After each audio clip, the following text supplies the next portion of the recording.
Alright, so today's video, the thing that I want to talk about today is going to be how the cops always appear to be the bad guy.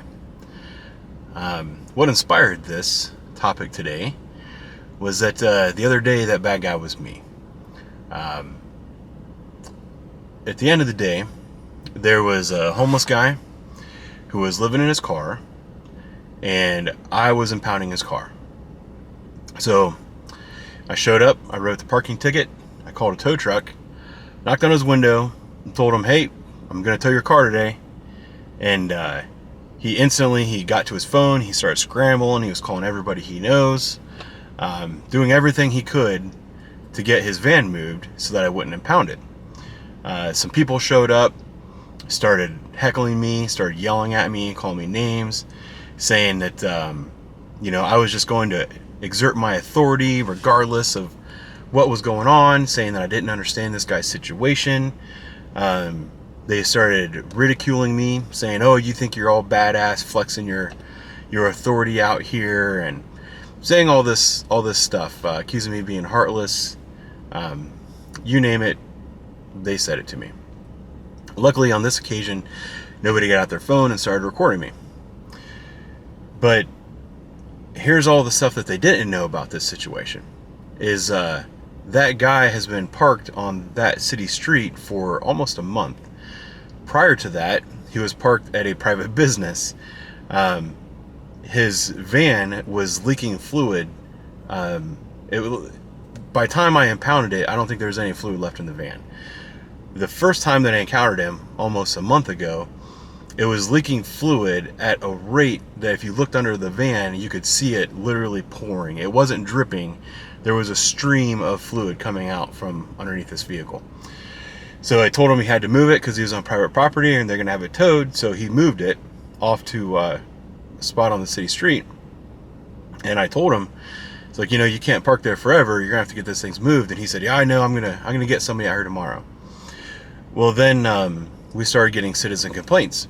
Because this guy, all the windows were busted out on his van, and he had a tent basically draped over the van, and it was parked on a city street with a tent wrapped around this van. It sat there for weeks. I told him multiple times he's going to have to get that out of there, or we would. I know that many other officers did. At the time that I impounded it, he had, I think, 4 parking tickets sitting inside his van. Not only that, but there's an apartment building right by where his van was parked. We've been having a lot of problems there.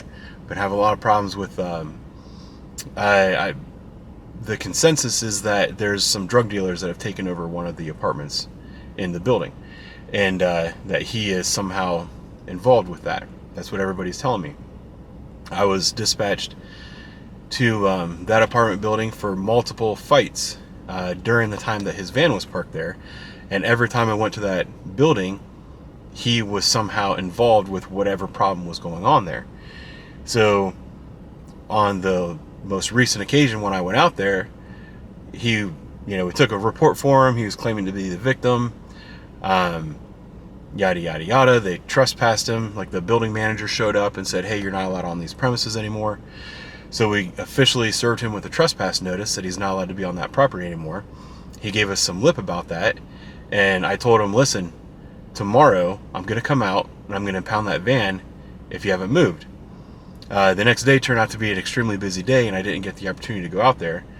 So he had basically 48 hours additional warning that his van was going to be towed. So when I got to work, went and did my first shift stuff, like got a cup of coffee, drove around a few times, and then I realized his van was still there. I went up, wrote a parking ticket, knocked on his window and said, hey, your van's going to be impounded today.